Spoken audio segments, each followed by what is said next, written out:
Alors, on continue avec le Rambam. Rêve Tov à tous et toutes. Étude du jour. Donc, 23 Elul 5785, c'est faire Amizot, pardon. Donc, on est toujours sur 23 Elul 5785, comme moment positif numéro 107. Il s'agit du commandement qui nous a été enjoint, selon lequel on devient impur au contact d'un mort. Et ce commandement comprend toutes les lois relatives à l'impureté causée par un mort.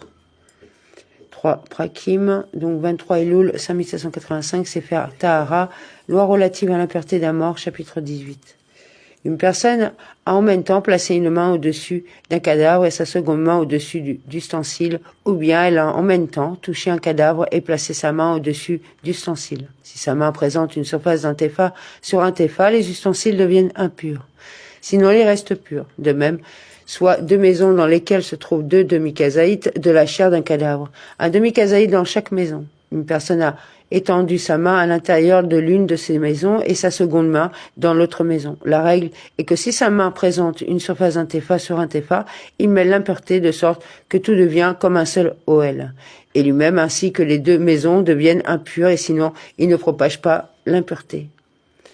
Si une personne s'est penchée à la fenêtre pour regarder à l'extérieur et que, ce faisant, sa tête a formé un OL sur une impureté située en bas, elle propage l'impureté dans la maison de sorte que toute la maison devient impure. Si une personne était étendue sur le seuil d'une maison, en ayant une partie de son corps située à l'intérieur de la maison et une partie à l'extérieur, et qu'une impureté a recouvert la partie de son corps située à l'extérieur, la maison devient impure. La raison est qu'un homme est considéré comme creux et que sa cavité présente une hauteur d'un tefa, ce qui lui confère le statut de OL. Ainsi, dès lors que l'impureté le recouvre, c'est comme s'il avait lui-même formé un OL sur elle, et il propage l'impureté dans la maison. De même, si l'impureté se trouvait dans la maison et qu'un homme était étendu sur le seuil, avec une partie de son corps à l'intérieur et une partie à l'extérieur, et que des personnes rituellement pures ont formé un OL sur la partie de son corps se trouvant à l'extérieur. Elles deviennent impures. La raison est que l'homme étendu est considéré comme formant un OL sur l'impureté. Or, le corps d'un homme véhicule l'impureté et ne fait pas barrière devant celle-ci, comme nous l'avons expliqué.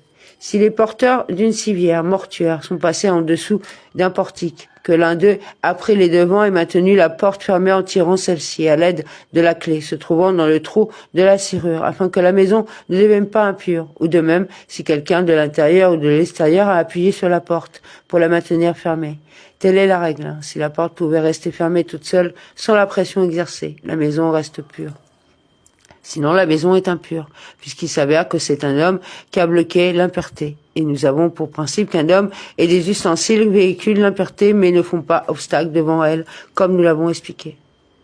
Si un four situé dans une maison a son ouverture en bas et qui se prolonge et dépasse à l'extérieur de la maison et que les porteurs d'une civière mortuaire ont formé un OL sur la bouche du four situé en dehors, le four devient impur mais la maison reste pure.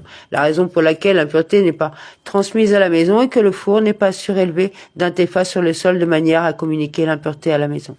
Une armoire de grande taille occupe tout l'espace de l'entrée d'une maison et la porte de l'armoire est ouverte sur l'extérieur.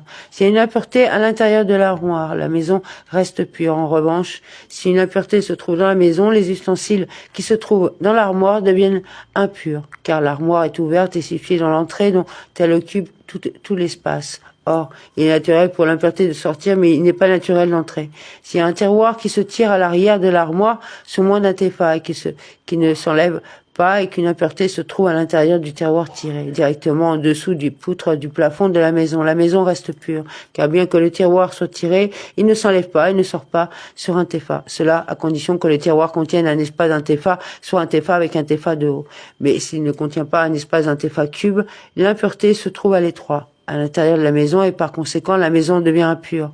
Si l'armoire se trouve à l'intérieur de la maison et que l'impureté se trouve à l'intérieur de l'armoire ou de son compartiment, bien que l'impureté n'ait pas une ouverture de sortie d'un tefa, la maison devient impure en application du principe. Il est naturel pour l'impureté de sortir, mais il n'est pas naturel d'entrer. En revanche, s'il se trouve une impureté dans la maison, les ustensiles situés à l'intérieur de l'armoire restent purs. La raison est qu'il est naturel pour l'impureté de sortir, mais il n'est pas naturel d'entrer. Dans le cas précédent, d'une impureté présente dans la maison, s'il y a des ustensiles entre entre le dessous de l'armoire et le sol de la maison, ou bien entre le paroi latéral de l'armoire et le mur de la maison, ou encore entre le haut de l'armoire et les poutres du plafond. La loi est la suivante. S'il y a à l'endroit où se trouvent les ustensiles un espace d'un tépha de large et de haut, les ustensiles deviennent impurs. Dans le cas contraire, ils restent purs car on considère les poutres comme si elles descendaient et fermaient cet espace.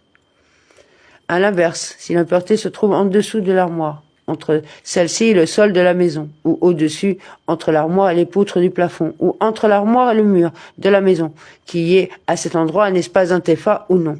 La maison est impure. Si l'armoire se trouve à l'air sous le ciel, avec une impureté à l'intérieur, les ustensiles qui se trouvent dans l'épaisseur des parois de l'armoire restent purs.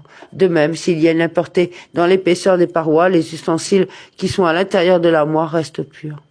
Les parties inclinées d'un OL sont comme le OL. Comment cela? Soit une tente dont les parois descendent en pente jusqu'à une hauteur d'un doigt du sol. Si une impureté se trouve sous le toit plat de la tente, les ustensiles qui se trouvent sous la partie inclinée, même à un endroit où il n'y a pas une hauteur d'un tépha, deviennent impurs. De même, s'il y a une impureté en dessous de la partie inclinée, les ustensiles qui sont sous le toit plat de la tente deviennent impurs. S'il y a une impureté sous la partie inclinée, celui qui touche le côté intérieur de la partie inclinée devient impur pendant 7 jours. Et celui qui touche son côté extérieur devient impur jusqu'au soir, car le côté extérieur de la partie inclinée est considéré comme un ustensile ayant touché un OL. Si l'impureté se trouvait au-dessus de la partie inclinée à l'extérieur, celui qui touche celle-ci à l'extérieur devient impur pendant 7 jours, alors que celui qui touche la partie inclinée à l'intérieur devient impur jusqu'au soir. Si un demi-kazaït de la chair d'un cadavre du côté intérieur et un autre demi-kazaït au-dessus du côté extérieur, celui qui touche la tente du côté intérieur ou du côté extérieur est impur jusqu'au soir. Quant à la tente elle-même, elle est impure pendant 7 jours. Si un coin du tissu de la tente repose à plat sur le sol et qu'il y a une impureté en dessous ou au-dessus de ce coin qui repose sur le sol, l'impureté perce en ligne droite vers le haut et vers le bas, mais ne s'étend pas aux objets à l'intérieur de la tente. Sefer Tahara, loi relative à l'impureté d'un mort, chapitre 19. Soit une ruche couchée sur le sol dans l'entrée d'une maison, l'ouverture de la ruche étant à l'extérieur de la maison. Un kaséide de la chair d'un cadavre se trouve en dessous et au-dessus de la ruche, à l'extérieur de la maison.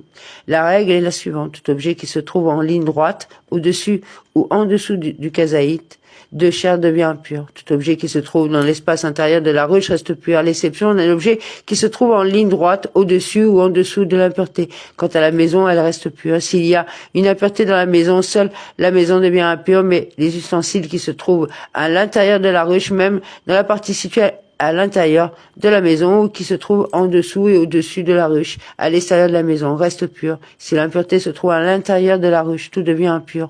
Tout ce qui se trouve dans la maison, tout ce qui se trouve à l'intérieur de la ruche, tout ce qui se trouve au-dessus et en dessous d'elle, en ligne droite au-dessus ou en dessous de l'impureté, comme nous l'avons expliqué. Si la ruche était à une hauteur d'un tépha de sol et que l'impureté se trouve en dessous de la ruche ou dans la maison ou encore au-dessus de la ruche, tout devient impur. Tout ce qui se trouve dans la maison, tout ce qui se trouve en dessous de la ruche et tout ce qui se trouve au-dessus d'elle, mais tout ce qui se trouve dans l'espace intérieur de la ruche reste pur, à l'exception des ustensiles qui se trouvent en ligne droite au-dessus ou en dessous de l'impureté. Si l'impureté se trouve à l'intérieur de la ruche, tout devient impur. Tout ce qui se trouve à l'intérieur de la ruche, tout ce qui se trouve dans la maison, tout ce qui se trouve au-dessous de la ruche et tout ce qui se trouve au-dessus d'elle. Le principe, dans tous ces cas, est que lorsque des ustensiles et des hommes forment un OL sur une impureté ou qu'une impureté forme un OL sur eux, ils véhiculent l'impureté et ne font pas barrière devant l'impureté, comme nous l'avons expliqué. Dans quel cas cela s'applique-t-il?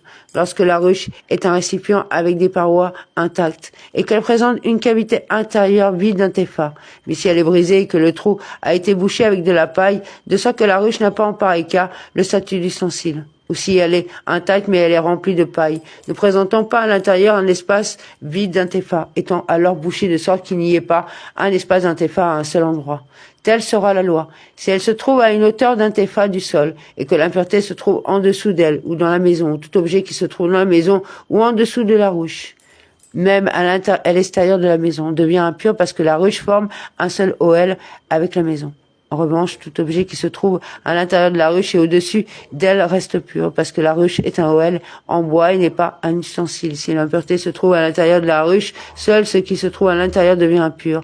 Si l'impureté se trouve au-dessus de la ruche, tout objet qui se trouve en ligne droite au-dessus de l'impureté jusqu'au ciel devient impur. Ce qui devient d'être dit s'applique si la ruche brisée ou bouchée se trouve à une hauteur d'un tépha ou plus du sol. Mais si elle est posée sur le sol, avec son ouverture à l'extérieur de la maison et qu'un kazaïd de la chair d'un cadavre se trouve en dessous d'elle. Tout objet qui se trouve en ligne droite en dessous du kazaïd jusqu'aux abîmes devient impur. Si l'impureté se trouve au-dessus de la ruche à l'extérieur de la maison, tout objet qui se trouve en ligne droite au-dessus jusqu'au ciel devient impur. Si l'impureté se trouve dans la maison, seul ce qui se trouve dans la maison devient impur. Si l'impureté se trouve à l'intérieur de la ruche, seul ce qui se trouve à l'intérieur de la ruche devient impur. Une ruche est couchée sur le sol, dans l'espace de l'entrée, et son ouverture est à l'intérieur. Ses parois sont intactes et ses cavités extérieures vides. Si un kazaïd de la chair d'un cadavre se trouve en dessous ou au-dessus d'elle, à l'extérieur de la maison, tout ce qui se trouve au-dessus ou en dessous de la ruche, en ligne verticale face à ce kazaïd, devient impur. Mais tout ce qui se trouve dans l'espace intérieur de la ruche reste pur, à l'exception de ce qui se trouve en ligne droite, au-dessus ou en dessous de l'impureté. Quant à la maison, tout ce qui s'y trouve reste pur. Si l'impureté se trouve à l'intérieur de la ruche ou dans la maison, tout devient impur. Si la ruche se trouve à un tépha au-dessus du sol et qu'une impureté se trouve en dessous, à l'intérieur ou au-dessus de la ruche ou encore dans la maison, tout devient impur. Tout ce qui se trouve dans la maison ou en dessous de la ruche devient impur, car la ruche et la maison sont considérés comme formant un seul OL. Et tout ce qui se trouve au-dessus ou à l'intérieur de la ruche devient impur, car en tant qu'ustensile, la ruche véhicule l'impureté et ne fait pas barrage devant elle, comme expliqué précédemment. Dans le cas d'une ruche brisée et bouchée avec de la paille ou d'une ruche remplie de paille dans sa cavité intérieure, de sorte qu'il n'y a plus un espace vide d'un tépha si la ruche se trouve à une hauteur d'un tépha du sol, et qu'une impureté se trouve en dessous d'elle, ou bien dans la maison ou encore à l'intérieur de la ruche, tout devient impur, à l'exception de ce qui se trouve au-dessus d'elle à l'extérieur. Si l'impureté se trouve au-dessus d'une telle ruche bouchée, ce qui se trouve en ligne droite au-dessus de l'impureté jusqu'au ciel devient impur, mais tout ce qui se trouve à l'intérieur ou en dessous de la ruche ou dans la maison reste pur, parce qu'une telle ruche n'a pas le statut d'ustensile et fait par conséquent obstacle devant l'impureté. Si la ruche bouchée est posée sur le sol avec son ouverture à l'intérieur et qu'un kazaïd de la chair d'un cadavre se trouve à l'extérieur, en dessous de la ruche, tout ce qui se trouve dans une ligne verticale en dessous de l'impureté jusqu'aux abîmes devient impur. Si l'impureté se trouve au-dessus de la ruche à l'extérieur, tout ce qui se trouve dans une ligne verticale au-dessus de l'impureté jusqu'au ciel devient impur. Si l'impureté se trouve à l'intérieur de cette ruche ou dans la maison, tous les objets qui se trouvent à l'intérieur de la ruche et dans la maison deviennent impurs. Soit une ruche posée debout à l'intérieur de la maison et qui emplit toute la hauteur de la maison. Son ouverture est dirigée vers la haut au niveau des poutres de la maison, de sorte qu'il n'y a pas un espace d'un tépha entre l'ouverture de la ruche et les poutres. Si l'impureté se trouve à l'intérieur de la ruche, la maison devient impure. Si l'impureté se trouve dans la maison, ce qui se trouve dans la ruche reste pur, car il est naturel que l'impureté sorte de la ruche vers la maison. Même pas une ouverture de moins d'un tépha, mais il n'est pas naturel qu'elle pénètre dans un endroit fermé, à savoir de la maison vers la ruche, par une ouverture de moins d'un tépha. Cette loi s'applique pareillement que la ruche soit debout, qu'elle soit couchée sur le côté, avec son ouverture donnant vers l'un des murs de la maison, avec un espace de moins d'un tépha entre l'ouverture de la ruche et le mur, qu'il y ait une seule ruche ou qu'il y ait deux l'une sur l'autre, avec un espace de moins d'un tépha entre la ruche du dessus et les poutres ou le mur, dans le cas où la ruche se trouve au milieu de l'espace de l'entrée, avec son ouverture vers le haut, et un espace de moins d'un tépha entre l'ouverture de la ruche et le linteau, si une impureté se trouve à l'intérieur de la ruche. La maison reste pure. Si l'impureté se trouve dans la maison, tout ce qui se trouve à l'intérieur de la ruche devient impur, car il est naturel que l'impureté sorte, mais il n'est pas naturel qu'elle entre. Soit une ruche qui présente une cavité intérieure et qui a le statut d'ustensile, ses parois étant intactes, elle est couchée sur le sol en plein air. Si un kazaït de la chair d'un cadavre se trouve au-dessus ou en dessous d'elle, tout ce qui se trouve dans une ligne verticale en dessous ou au-dessus de ce kazaït devient impur. Tout ce qui se trouve dans l'espace intérieur de la ruche reste pur, hormis ce qui se trouve directement au-dessus ou en dessous de l'impureté. Tout ce qui n'est pas directement au-dessus ou en dessous de l'impureté à l'intérieur de la ruche reste pur. Si l'impureté se trouve à l'intérieur de la ruche, tout devient impur. Tout ce qui se trouve à l'intérieur d'elle et tout ce qui se trouve au-dessus ou en dessous de la ruche dans une ligne verticale face à l'impureté.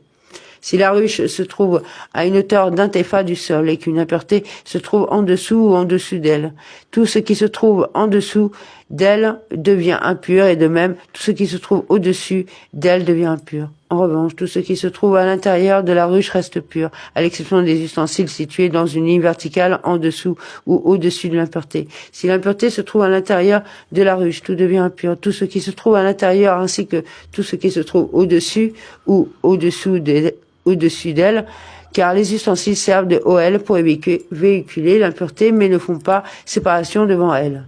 Comme nous l'avons expliqué, c'est pourquoi, si cette ruche couchée sur le sol ou à moins d'un tépha de sol présente un grand trou qui a été bouché avec de la paille, ou qu'elle présente une grande capacité et qu'un kazaït de la chair d'un cadavre est posé en dessous d'elle, ce qui se trouve directement en dessous de cette impureté jusqu'aux abîmes devient impur.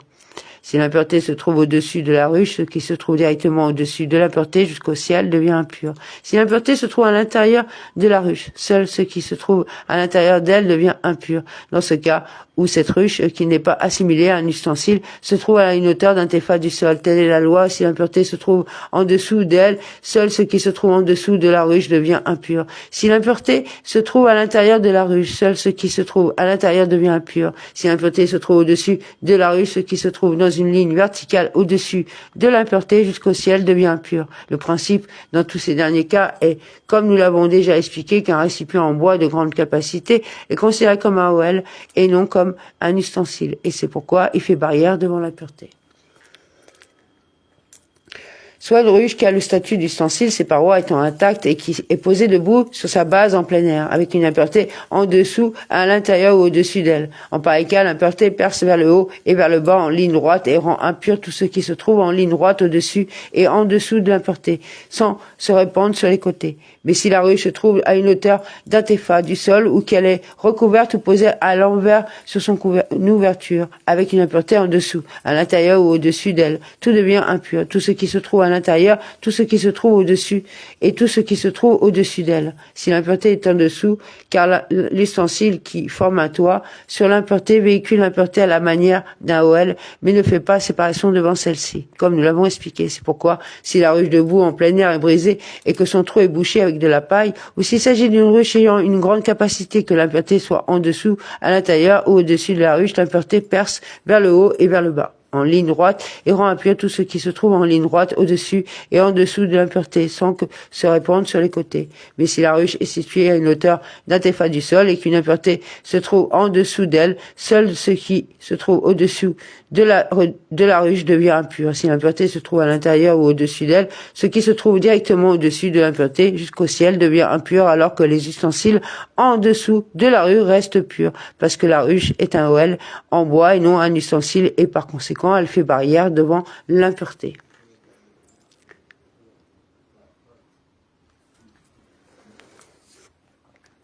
Soit un chameau debout, en plein air. Si une impureté se trouve en dessous de lui, les ustensiles qui sont au-dessus de lui restent purs. Si l'impureté se trouve au-dessus de lui, les ustensiles qui sont en dessous de lui restent purs. S'il est couché et qu'une impureté se trouve en dessous de lui, l'impureté qui est à l'étroit perce vers le haut et vers le bas, en ligne droite. De même, si une impureté se trouve à l'étroit, sous son pied ou sous son pied, elle perce vers le haut et vers le bas. Nous avons déjà expliqué dans les lois relatives au naziréat que si un nazir et un kazaït de chair d'un cadavre se trouvent ensemble en dessous d'un chameau, en dessous d'un lit ou d'un autre objet semblable, bien que le nazir contracte une impureté qui dure 7 jours. Il ne procède pas à un rasage et le décompte des jours de son naziréat n'est pas annulé. De là, tu apprends que ces lois mentionnées concernant l'impureté qui résulte d'un OL formé par des personnes, des animaux ou des ustensiles sont toutes de sources rabbiniques. Certaines relèvent de la tradition reçue oralement par les sages dans une transmission de génération en génération remontant à la révélation du Sinaï. D'autres relèvent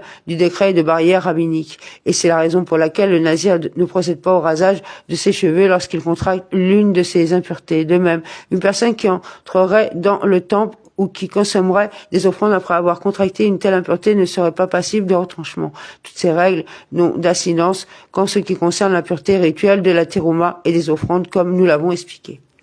Sefer Tahara, loi relative à l'impureté d'un mort, chapitre 20. Il y a 3 choses qui préservent de l'impureté dans la tente d'un cadavre. Un récipient fermé hermétiquement, un OL est le fait pour une chose d'avoir été absorbé par un animal ou un être humain. Le fait d'avoir été absorbé par un animal ou une personne empêche les choses pures absorbées de devenir impures et empêche l'impureté absorbée de sortir et de répandre. En revanche, un récipient fermé hermétiquement et un OL empêche les choses pures se trouvant à l'intérieur d'eux de devenir impures, mais n'empêche pas une impureté se trouvant à l'intérieur d'eux de se répandre à l'extérieur et de rendre d'autres choses impures. Comment cela? Si dans une maison impure se trouve un récipient fermé hermétiquement, tous les aliments ou liquides se trouvant à l'intérieur du récipient restent purs. De même, si dans cette maison se trouve un OL abritant des ustensiles, tous les ustensiles qui sont dans le OL restent purs.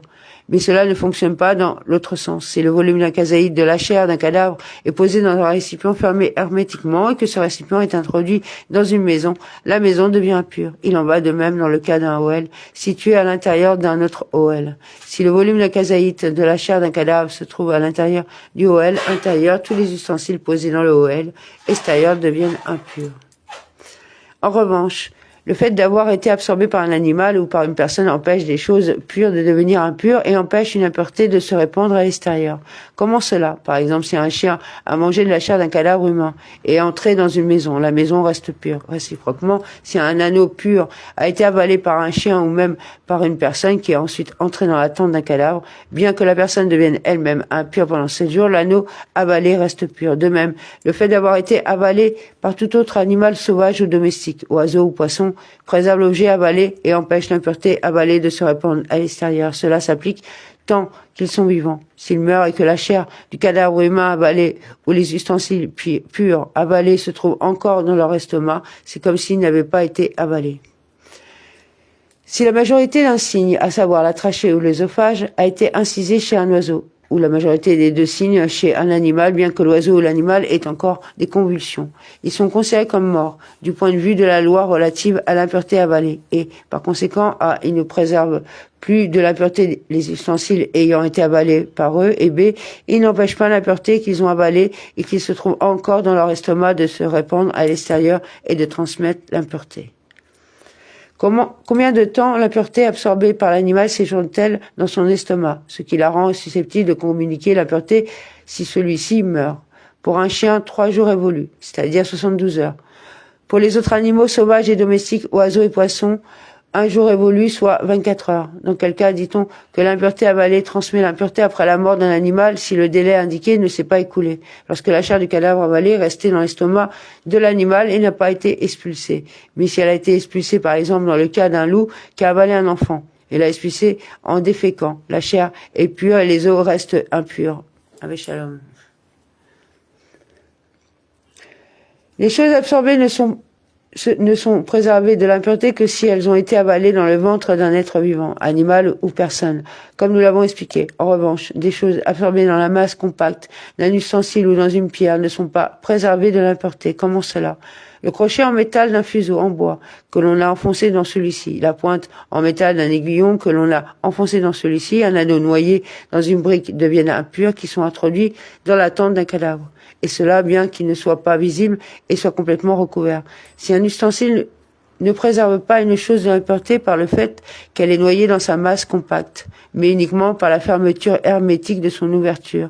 De même, si une aiguille ou un anneau sont noyés dans l'épaisse couche d'argile autour d'un four en terre cuite, et que le four devient impur parce qu'il se trouve dans la tente d'un cadavre, ou parce qu'un chérette mort est tombé dans son espace intérieur. Les ustensiles noyés dans la couche d'argile deviennent impurs. Toutefois, si le four était fermé hermétiquement lorsqu'il se trouvait sous le même toit qu'un mort, étant donné que le four est resté pur, même les ustensiles noyés dans la couche d'argile recouvrant le four restent purs. De même, dans le cas d'une jarre recouverte d'un couvercle fermé hermétiquement par un bouchon d'argile. S'il y a une aiguille ou un anneau noyé dans le bouchon d'argile sur le côté de celui-ci, ils deviennent impurs, n'étant pas préservés de l'impureté dans la tente d'un cadavre. Dans le cas où l'anneau ou l'aiguille sont noyés dans la partie du bouchon située face à l'ouverture de la jarre, même s'ils sont visibles depuis l'intérieur de la jarre, dès lors qu'ils ne pénètrent pas dans son espace intérieur, ils restent purs. Mais si l'anneau ou l'aiguille pénètre dans l'espace intérieur de la jarre et deviennent impurs, car un récipient en terre cuite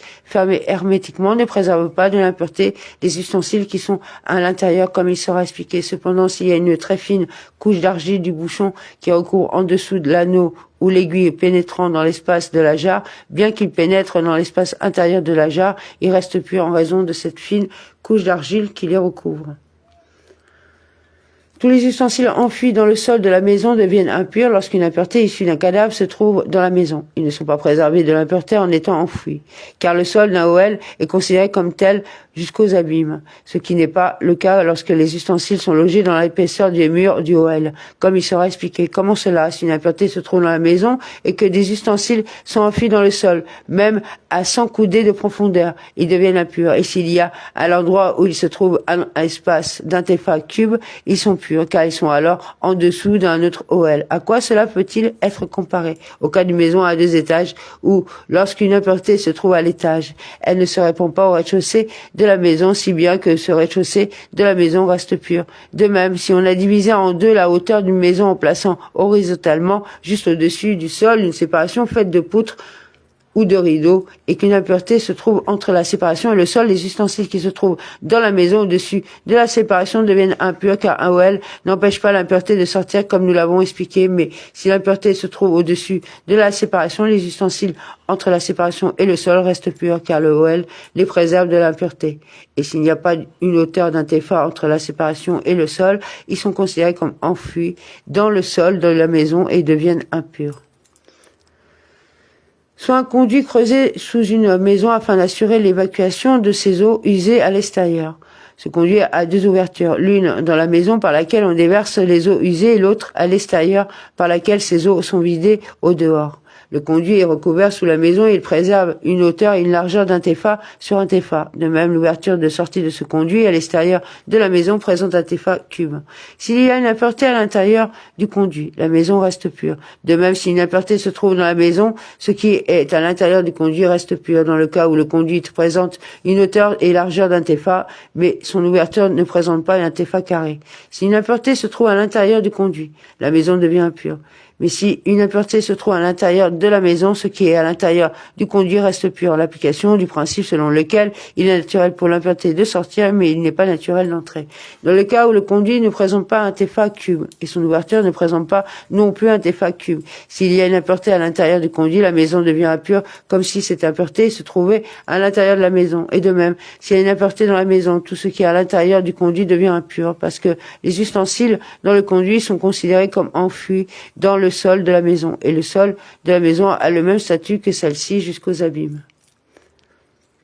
Soit 2 jarres en terre cuite et un demi-kazaïd de chair de cadavre dans chacune d'elles, les 2 étant fermés hermétiquement et posés dans la maison. En pareil cas, les 2 jarres restent pures, car la demi-mesure d'impureté qui se trouve à l'intérieur d'elles ne leur communique pas l'impureté. Mais la maison devient impure parce qu'il y a dans la maison une mesure totale d'un kazaïd, puisque les 2 demi-kazaïds s'additionnent et la fermeture hermétique n'empêche pas l'impureté de sortir du récipient. Les jarres, quant à elles, ne sont pas rendues impures à leur tour du fait de la maison, car elles sont fermées hermétiquement. Si l'une d'elles s'ouvre, celle-ci et la maison sont impures, mais l'autre jarre reste pure. Il en est de même dans le cas de 2 pièces ouvrant l'une sur l'autre, et l'une ouvrant sur la pièce d'entrée de la maison. Sur une demi-kazaïde de la chair d'un cadavre est posée dans la pièce intérieure ou dans la pièce intermédiaire, et un demi-kazaïd dans la pièce extérieure, c'est-à-dire la pièce d'entrée de la maison. Cette dernière est impure, car les 2 moitiés s'additionnent, mais la pièce intérieure et la pièce intermédiaire restent impures. S'il y a un demi-kazaïd dans la pièce intérieure et un demi-kazaïd dans la pièce intermédiaire, la pièce intérieure reste pure, mais la pièce intermédiaire et la pièce extérieure deviennent impures, car il est naturel pour l'impureté de sortir, mais il n'est pas naturel d'entrer. Amen.